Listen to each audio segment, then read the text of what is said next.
Hey guys, how's it going? Murphy's Opinions here, and today I'm coming at you with a brand new video. And today I'm going to be continuing my ranking of tracks on Beatles albums. And today I will be talking about A Hard Day's Night, the first Beatles album from 1964. Basically, let's just get into it without further ado. So at the bottom of the pile, I decided to go for I'll Cry Instead. And now this is a very strong album. I think this is the Beatles' best sort of early work, best of their early work, and I'd say I'll Cry Instead. I do really like the song. I think it's a really nice, catchy little tune. However, I do think, in comparison to the rest of the album, it does kind of stand out as the weakest track for me. It's quite short. The lyrics are fine, but then they're compared to the rest of the album, they're fairly weak. And number 12, I've got When I Get Home. Kind of an example of, again, another song, another Beatles song I really like. It's got a lot of sort of good energy in it, and John Lennon's vocals are really good. But um, to me, it's just sort of overshadowed by a lot stronger tracks on the album. So that's kind of why it's at number 12. Number 11, a song that when I was putting this list together, I was kind of shocked at how low it was. But then I looked at the rest of the tracks on the album, and I was sort of like, well, yeah, it's kind of going to have to be this low, unfortunately. But it's I'll Be Back, the ending, the closer to the album, which I actually think was this is the best song to close the album. I do really like this song. I like it's a lot more sort of more of a calm track. Um, it's one of the more sort of more mellow tracks in comparison to the rest of the album. And I just think it really works as you know the way to end the album because it's almost implying like the Beatles. Obviously it's a love song sort of how they'll be back again, but I feel like it's also like the Beatles saying like they'll be back with another album very soon. I don't know, that's just kind of the way I've always sort of thought it. At number 10, these are sort of the really best of the best on the album now. Tell Me Why. Now I really do love this track. I love the energy on it. I love Ringo's drum fills on this track, and I think the harmonies in it are really good. But unfortunately, I think it's just one of those tracks where I've always really liked this track. But I think it's just a matter of fact of sort of other songs on the album I've really come to love a lot more. Like I think this and a couple of other songs would have been higher up on the list, if I'd done this earlier. But over time, I'd say certain tracks on this album have really grown on me. At number 9, we have "I'm Happy Just to Dance with You," the only George track on the album, but it's a really fun little track. The lyrics aren't anything too sort of groundbreaking, but it's a nice little tune. I really love the energy, and I think George's sort of voice really just works on the track, and it's just a really sort of upbeat, happy tune I just really like. At number 8, we have, and I think a lot of people would maybe put this higher, but again, there are just certain tracks that I love more than this, but I do love this song. It's Any Time at All. I like the sort of back and forth between John and Paul on the lyrics. I think that's really good.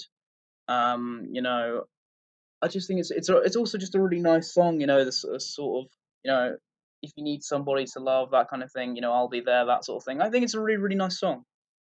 At number 7, we have I Should Have Known Better. And yeah, this is a really fun track as well. I love the harmonica used on the track because I feel like what I really like about the Beatles is with certain instruments and stuff, they don't overkill it. And the harmonica is something that obviously John Lennon, it's an instrument that John Lennon can play, and he's used it on a few tracks, but they didn't overdo it, I don't think, in terms of the use of the harmonica. But they used it on Love Me Do, they used it on this track, they've used it on I'm a Loser, and those are the ones that come off the top of my head. I can't really think of many more, but yeah, that's kind of one thing I kind of like about this song is to use the harmonica. I think it really suits the song, and yeah, I think it's a surprisingly upbeat. It's surprising. It kind of contradicts itself in the sense it's quite an upbeat sort of tune, but the actual lyrics are much more sort of you know sort of more mellow and it's sort of more oh I should have known better with a girl like you, that sort of thing. And number 6, a very underrated track here. Definitely one of a very underrated track from the Beatles' career, not just from their early work, but in general. And that's Things We Said Today. I love Paul's vocals on this. Um, it's very much just a Paul song. Like it's there's no real other in terms of sort of vocals. From what I remember, yeah, it's just Paul leading the vocals, and there's not. I don't think there's anyone else who comes in for harmonies or anything. It's just a really really great track, and I love the I love the guitar work on it as well. I think it's really, really great, really underrated track. And no, speaking of underrated, we have another one here. This is probably the second most underrated track on the album, I'd say. We'll get to the most underrated track in a bit. But number five, I've gone for "You Can't Do That," and I think this is one of the best songs lyrically on the album. John Lennon had this knack for writing really good songs about sort of how about his sort of jealous personality. He shows it on this song. He shows it on "No Reply." He shows it on "Jealous Guy" from his solo career. Oh, and "You're Gonna Lose That Girl." Like, he has and "Run for Your Life" as well. Actually, he has this real knack of writing really good songs about jealousy. And this is one of them. I think this is a very underrated track, and I love Lennon. You can really tell the passion going into this song from John. And at number four we have "If I Fell," another really nice song. Again, much more mellow. It's a lot slower track, but a really nice ballad, I think. And it's definitely one of the Beatles' best ballads in my opinion. In terms of their ballads, I'd say this is a very underrated track. But I like the little sort of roll Ringo does at the start. Like, it's not too over the top, but it's just nice and sort of quiet. But it's really nice. I just think the song is really, really beautifully done. At number three, we have one of their most well-known tracks from the album, "Can't Buy Me Love." The guitar on this, I think, is brilliant, and George. I believe it's George. I believe it's his guitar solo. I could be wrong though. It's a very underrated guitar solo. I love the sound that gets out of the guitar. I think it's really good, and just the message behind the song, I think, is a really nice song. In sense of money can't, money is not the important driving factor, which I think is it's nice to see. Especially in sort of, I'm sure the Beatles were at the height of popularity, and I'm sure a lot of people were after them for money, but it's a really nice song. And number two, now this I believe is the most underrated track from the album, and just one of the most underrated tracks from their entire career. Although I would say it's gotten a lot more recognition in recent times, so maybe that. I don't know. But and number two, I've gone for "And I Love Her," a great acoustic ballad. I like the subtle use of sort of the bongos. George Harrison's acoustic guitar solo, I think, is really good, and the guitar work in general is fantastic. Paul McCartney's vocals and the lyrics and just everything I think about this song is so beautifully done. Like, I can't really put any faults into the song at all. Beautiful, beautiful stuff.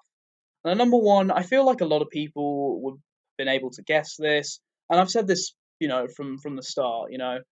I don't see what's wrong with picking sort of sometimes picking the most well known or the most like well known song or whatever as your sort of favorite from if it's your favorite song from a band or on an album or whatever. Because sometimes I feel like people look down on them and it makes it seem like, oh, you're not a hardcore fan or whatever. But at number one, I've gone for "A Hard Day's Night." It's just classic early Beatles energy, great guitar, great vocals. I really like the lyrics on this as well. I believe it was taken from a phrase that Ringo said. He said, "Oh, I've had a hard day's night."